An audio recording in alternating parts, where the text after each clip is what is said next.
Hello everybody, this is the Eiffel Tower podcast. Oliver G here for part 2 of our mini-series about the French Riviera. And I had to rewind a little bit because I thought not everybody has plans to visit the Riviera, maybe not soon, maybe not ever, but that doesn't mean that you can't go there through the medium of literature. So today's episode is going to focus not just on some of the books that were written down there or written about the area. It's also going to focus on the idea of why so many creative people throughout history have headed down to the French Riviera seeking inspiration. And who better to explain all this to us than the wizard of literature himself, John Baxter, author John Baxter, who's lived in Paris for decades. He's from Australia. He's written almost endless books about France, the French, even one about the French Riviera. Now, to save you some time, every single book, every single thing we talk about is written down in the show notes. So no need to scribble anything down. I'll write it all out in order, and there'll be blog posts on the website about the specific books that we talk about. The EiffelTower.com/Riviera is the easiest way to find it all. Thanks for all the positive feedback about this mini-series. I'll be back at the end with some stories about that. But for now, our musician, Press Maxon, is going to take us to the Riviera with one of his signature tunes, and then you're going to hear from Mr. John Baxter himself. Enjoy the show.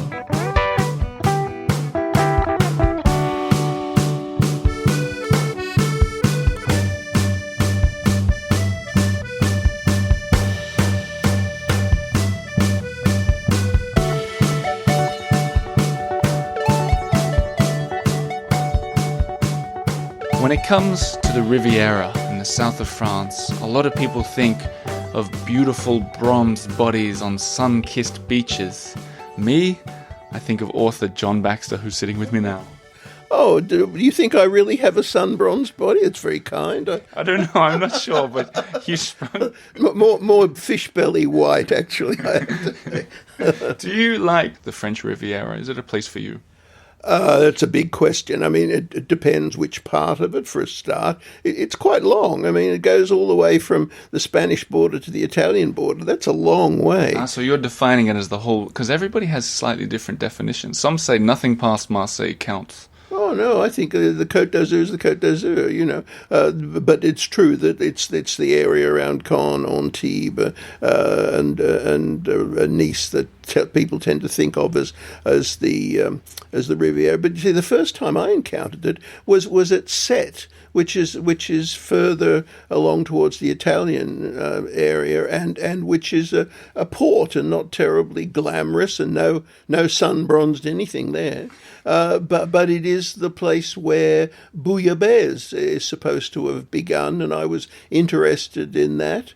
And I ate my first bouillabaisse there on the yacht basin, and it was fabulous, and you know, that's my Riviera. Another person would say, oh, I remember going to the Cannes Film Festival the first time. there's the Croisette, you know, the beautiful, that's where you see the beautiful sun-bronzed everything. But you know, we all have our own Riviera. And a lot of you're right, a lot of people do sort of focus on that Antibes, Cannes, and Nice, kind of Monaco area. If we focus on that for a second, have you been much down there? Oh, yes, quite a lot. I have a friend who has a house up behind Antibes, right up on the mountains, a town called Cabris. And I stay there with him from time to time. And in fact, when I was writing my book about the Riviera, that was where I didn't do my research there, but we based it there, and it was in driving distance of the Renoir farm, you know, and of the Matisse Museum and the Giacometti statuary place and so on, you know. So it was perfect. We never really went all the way down to the coast because you know, it's very touristy, but just a little back from the coast, it becomes a very different place. It's to me, that's the Riviera that I like to go back to, that lovely wooded area behind the beaches and on the slopes of the Massif Central. Well, that's an interesting point, because I think a lot of people, especially folks who've never visited, would think Riviera is the coast and nothing else, but it really does extend back.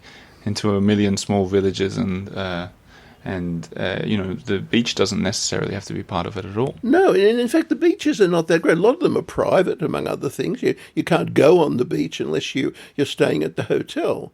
And a lot of the times, of course, they're nicer if you sit in the hotel and look at the beach. Going there to swim, it seems a bit pointless, frankly. There are more agreeable places to swim if you want to. It isn't that kind of area. It's so built up, and it's got such a weight of history. It seems a waste to sit there and sun yourself when you could be soaking up some of the great traditions, the painters who worked there, the writers who worked there, the architects who built there. There's wonderful places. Even in a town like Hyères, which is not very glamorous, it has this beautiful Mallet-Stevens villa that was built for the Noailles family, which is just a staggering building. But of course, it's not on the beach. It's back up the hill. I want to say you mentioned a lot of things just there that I want to talk about, but you also mentioned your book, French Riviera and Its Artists.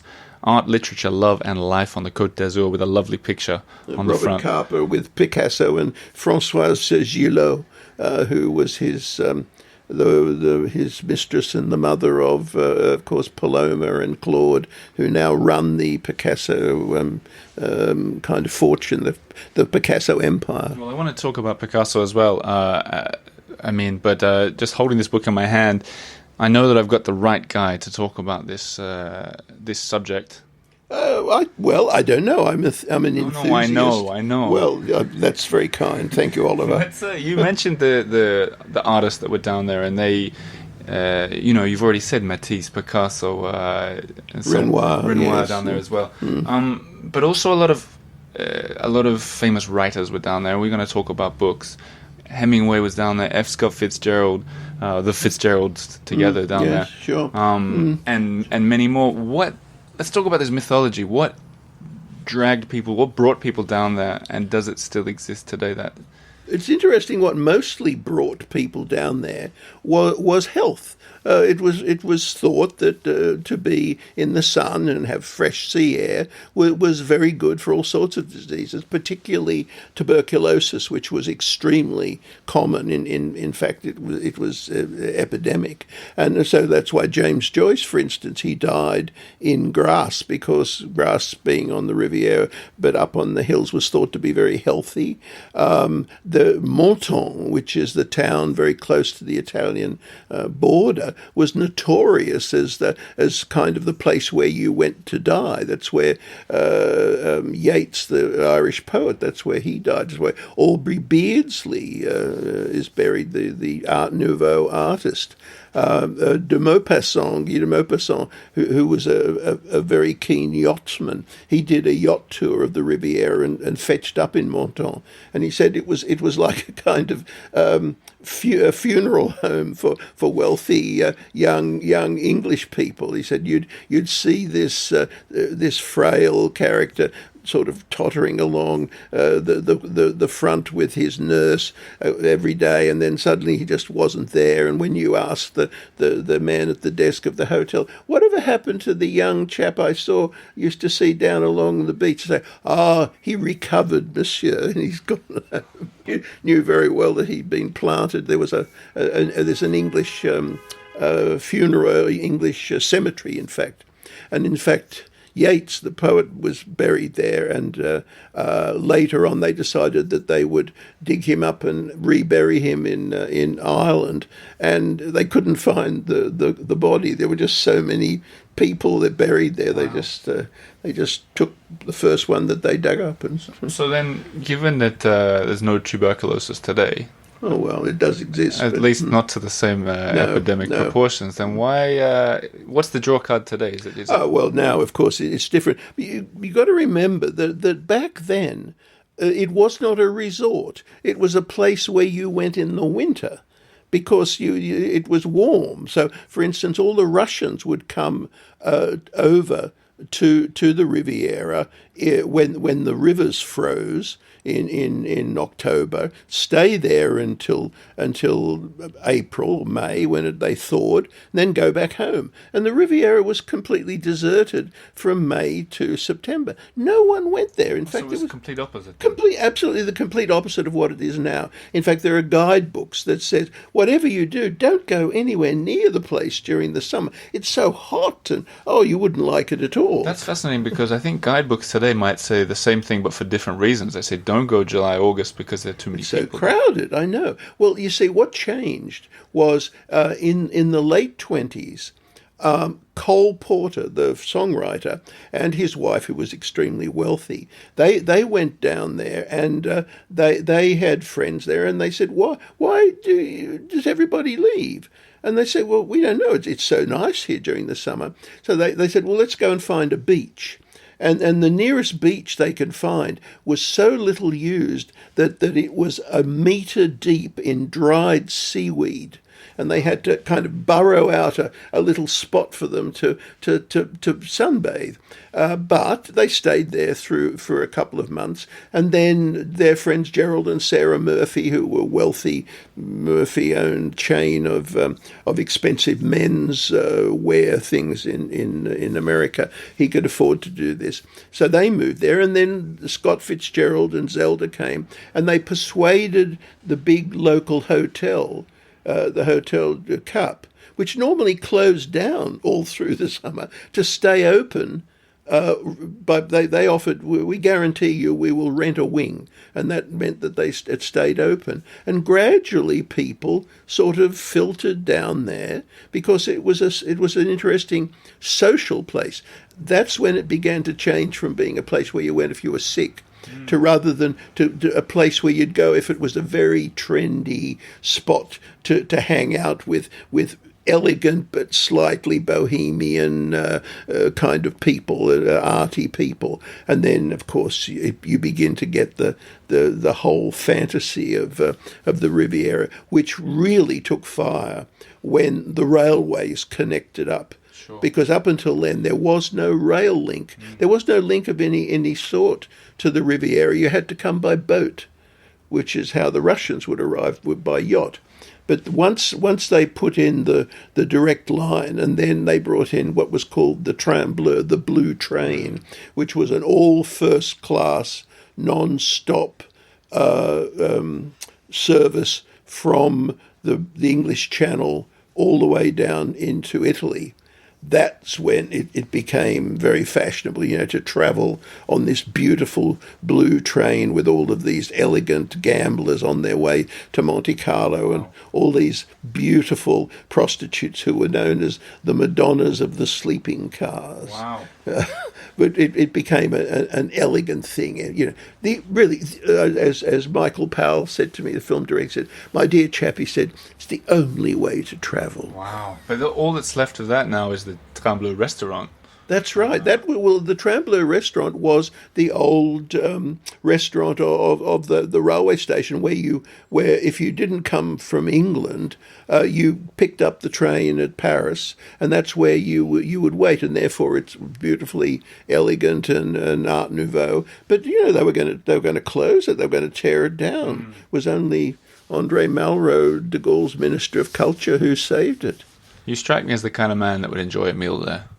I wish the food was better. The decor is great. The food is indifferent, I think, myself. What do you think about the idea of eating in a restaurant for the decor? Is that fair enough or not at all? I would rather eat, because given a choice between a beautiful restaurant with bad food and an ugly restaurant with good food, I think I'd go for the ugly restaurant.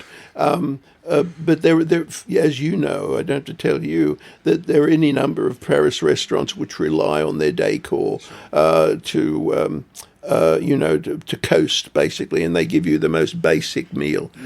I could name quite a few. But you won't. We've done a restaurant. I wouldn't do that. But on the other hand, I ate the other day at the Balzar. Yeah. Old-fashioned brasserie. It's noisy, it's crowded, but it's got such great atmosphere. The food is very good. I think we've got you on the record talking about the Balzar. Probably. Balzar. I love the Balzar. Yes. It's great. I'm beginning to suspect that you're sponsored by them in some form. Listen, if they want to pay me, I'd be happy to. Let's get back to a big turning point in the Riviera, and specifically into one of the books down there, F. Scott Fitzgerald.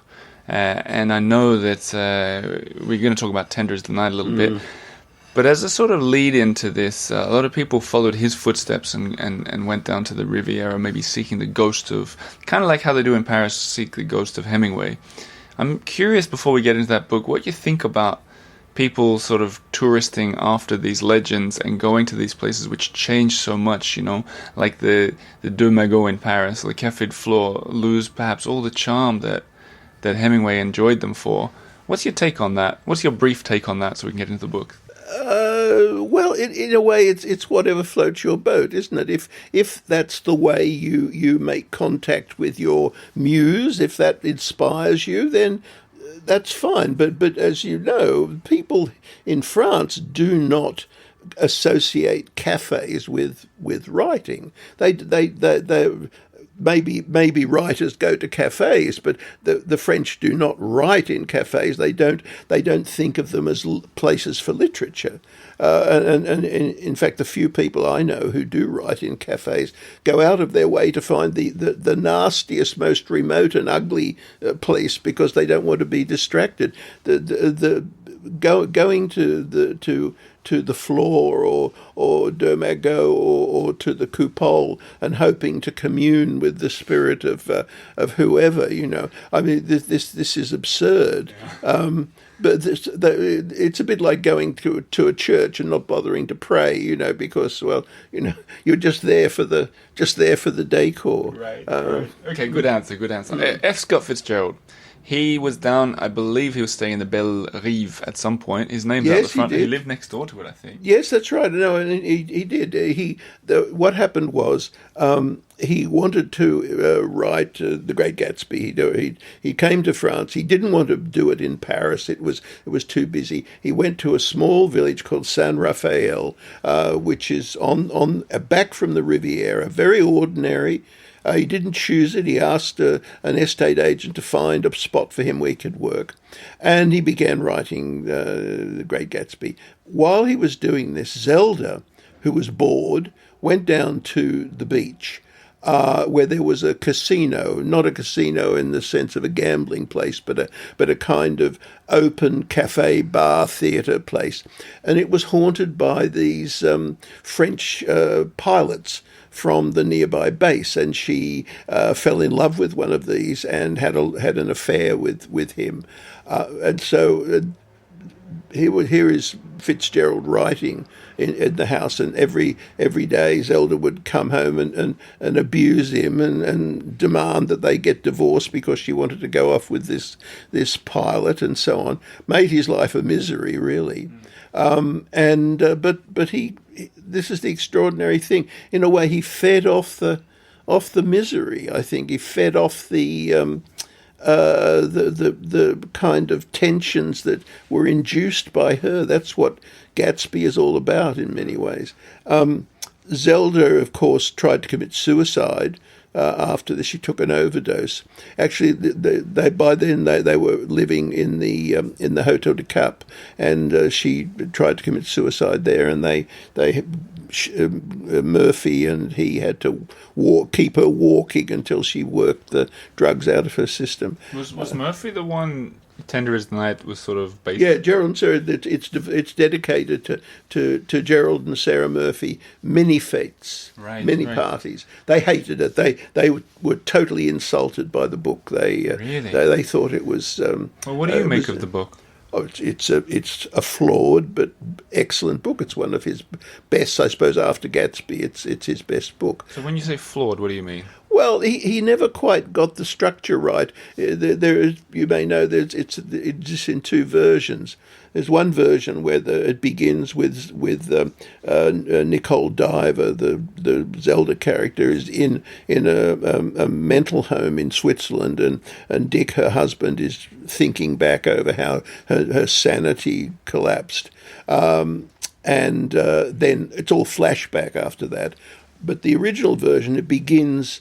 It's just straight narrative. It begins on the beach when they're sunning themselves with the Murphys, and this beautiful actress turns up, this young actress, and Dick Diver falls in love with her. I think that's the version that I read. Yeah, that's the more common version, but the original begins in the Swiss.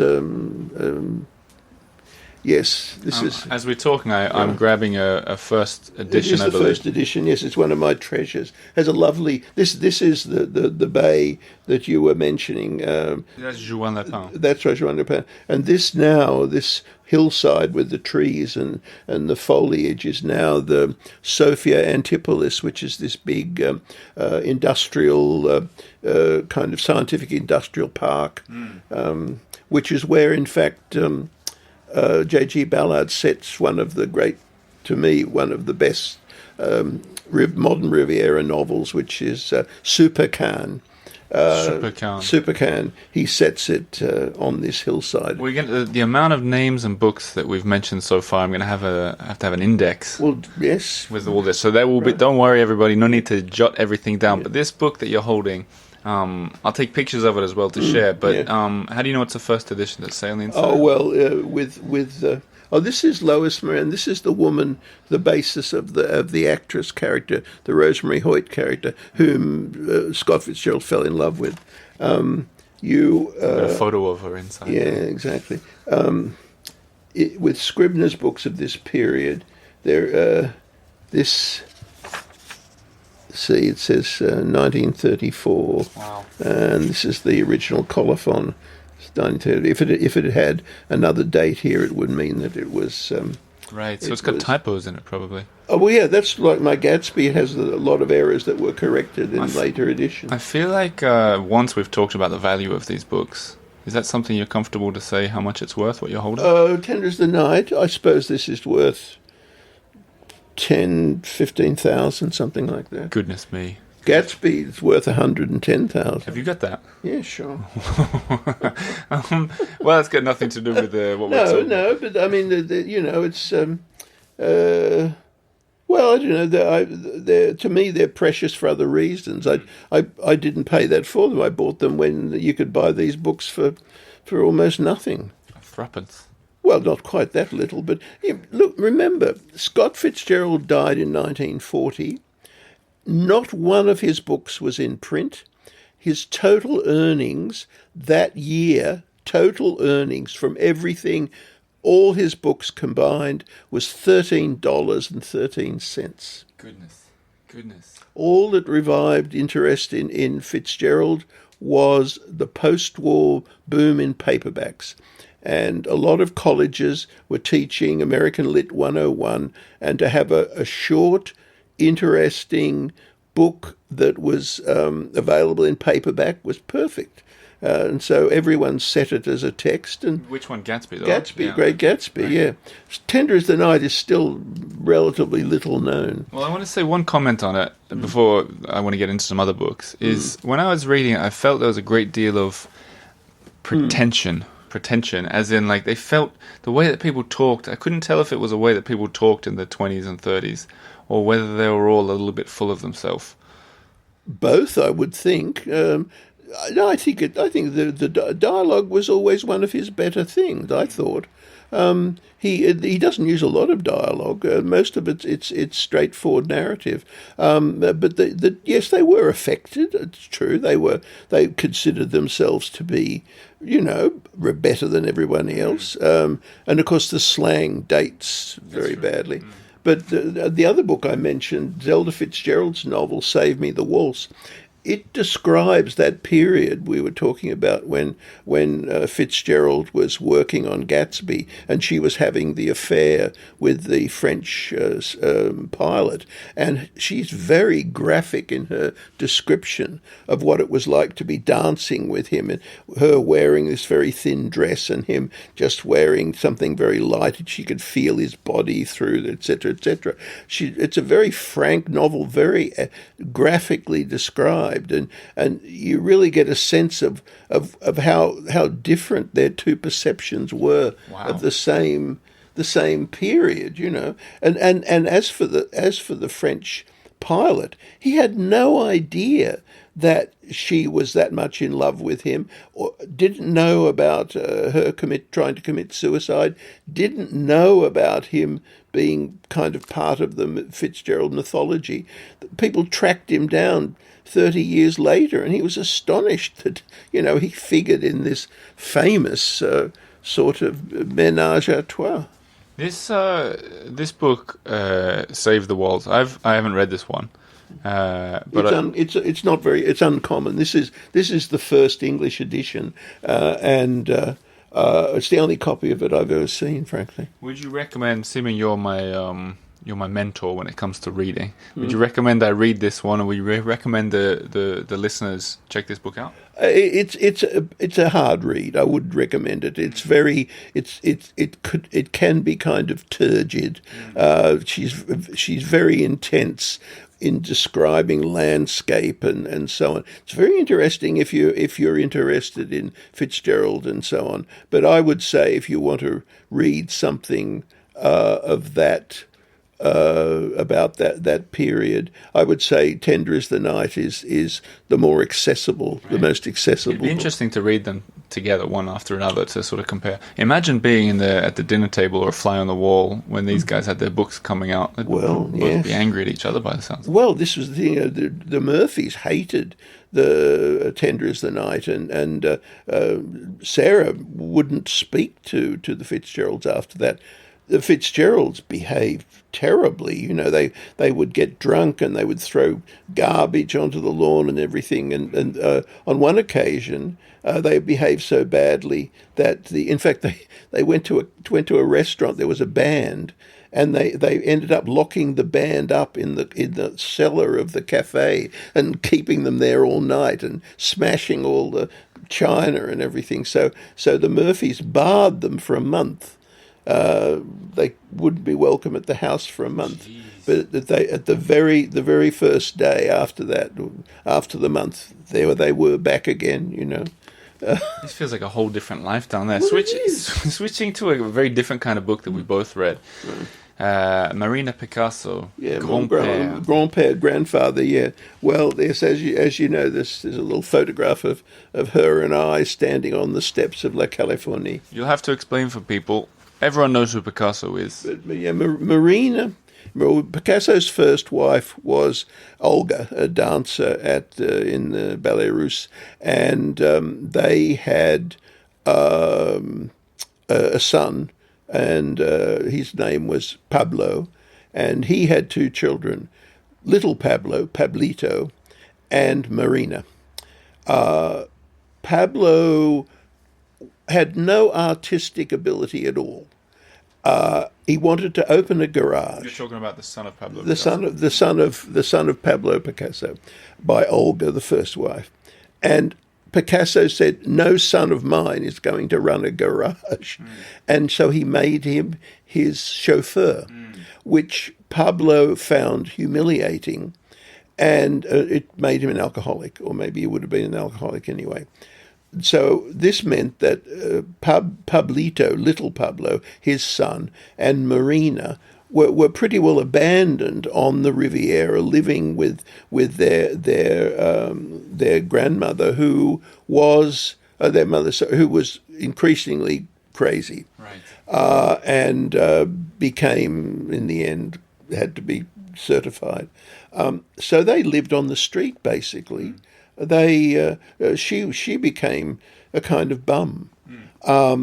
Then when Pablo died, so Pablo the son. Pablo right? the son. When Pablo's son died, and at the same time Pablito committed suicide, drank Drano of all things.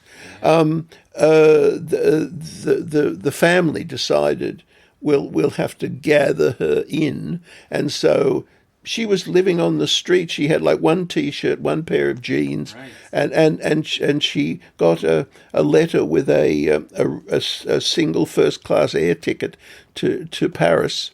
So she got off the plane at Orly, just wearing her kind of raggedy old things, and she was handed an envelope filled with 100 franc notes. And when her father died, she was given the old house, the La Californie, which had been Picasso's summer shack. Really, it's a small chateau just back from Antibes, and over the years she turned it into a palace. It's a beautiful place now, filled with some of the best art. I mean, not just Picasso, but wonderful Matisses, an absolutely gorgeous Balthus, really marvelous. You've been inside? Oh yeah, sure.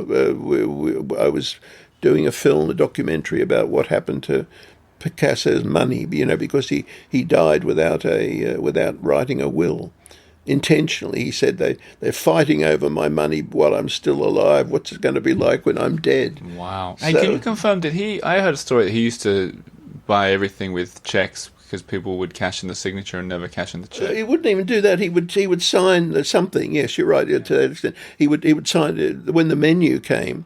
Yeah. The famous cases, they were in a fish restaurant, and they presented the bill, and he turned the menu over and took the bones of the sole that he'd just eaten and traced around it with a pencil, a black pencil, and then traced around it again with a red pencil and signed it. And that was dinner for 10 people. Wow, that's incredible. He would do little sketches on menus or on cards. But this book was, I think, for those who've not read it yet, it's really fascinating. Oh, because it's. I mean, I'm no expert on Picasso, and certainly was even less so. Like the great painter.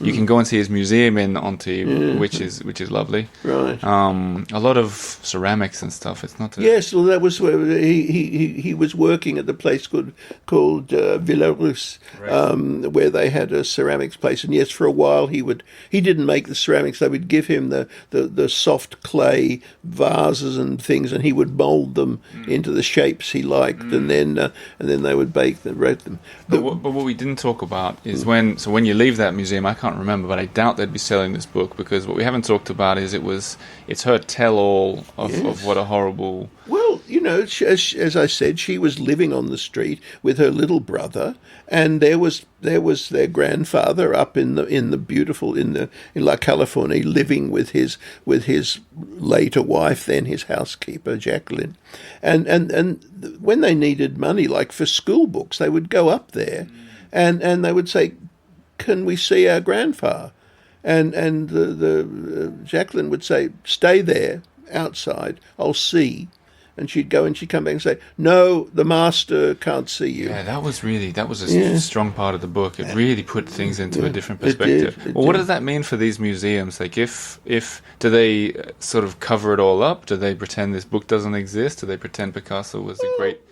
It's a bit like what we were saying earlier on about how the French don't have any trouble separating the art and the man, the art and the artist. Most artists, you find something reprehensible about them. They all behave badly in some way. In fact, it sometimes seems the greater the artist, the worse the behaviour. But so it doesn't happen in France that people get cancelled as people, No. I mean, really, these most of these people have reprehensible passages in their lives, but that's, in a way, I think people see that as part of the cost of doing business. If you're going to have a brilliant person, well, you make some concessions. With what's that phrase? With the rich and mighty, always a little patience. So, as Marina explains in the book, it was only when she began to become more attractive that her grandfather would take interest in her, and so when she would turn up outside, he would start to come to the door, and he would often squat down on the doorstep to talk to her, revealing that he was wearing no underwear, and these sort of rather baggy shorts he wore revealed everything, and she felt that he was really menacing her sexually, but what could she do? She was helpless. She relied on him for the little money that she and her grandmother lived on. What a story. What a story. Yeah. Cool that you've met her and that you've been inside California. I actually had a great moment. Maybe you know, there's a wonderful portrait he did of Olga, seated, looking rather sad and probably a little crazy, you know, in this wonderful dress that's a kind of ashes of roses, you know, grey rose. And I was really impressed to see it was hanging in the salon at La Californie. And we were filming her, Marina, and the director said, well, would you mind going over and sitting with the painting in the background? We'd like to get you in the... And Marina said, oh, can't we just, you know, move the painting? And we all went, move the painting? You know, it was like, you know, you're in an art gallery. You don't touch the paintings. Wow. And we said, well, if you think. And yes. And she called a couple of flunkies. They came in and they moved the painting. They put it behind her and we did the shot. And then everyone went away and I was alone in the salon. And I thought, how often does one get this chance? So there were two couches facing one another, about a metre between them.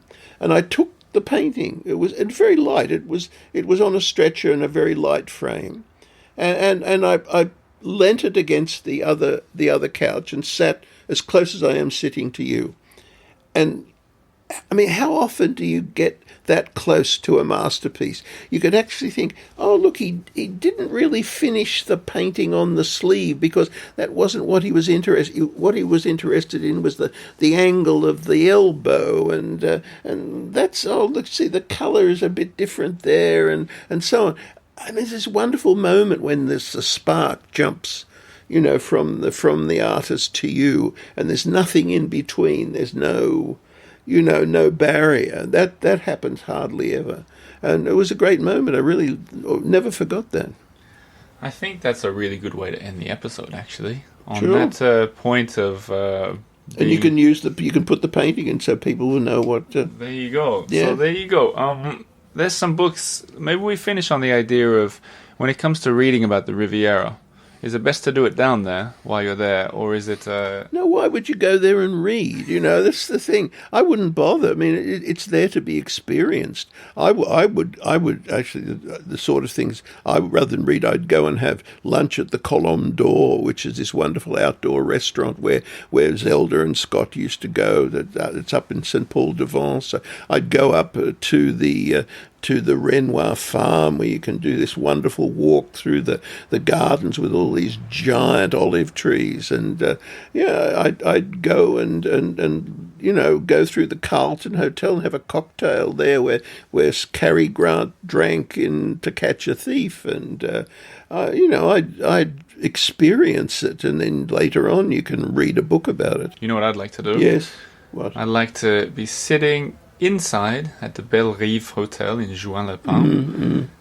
A soft piano music coming from over my shoulder. Mm.